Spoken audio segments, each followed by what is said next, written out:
Ni tatay. Let's go guys. Pasukin natin ang farm ni tatay. Yung mga fishing niya.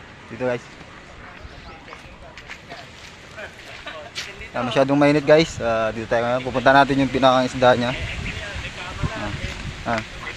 Yung general forma natin. General! May samurai guys oh. Si Zoro guys. General forma natin naging si Zoro.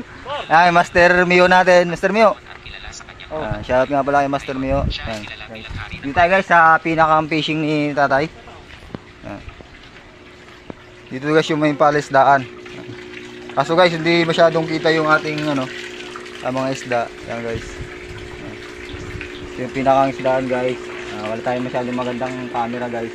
Ito cellphone lang talaga ginagamit natin. Yan guys. Ito yung pinakang bahay ni tatay natin. Yan. Dito kami ngayon guys sa Dasma.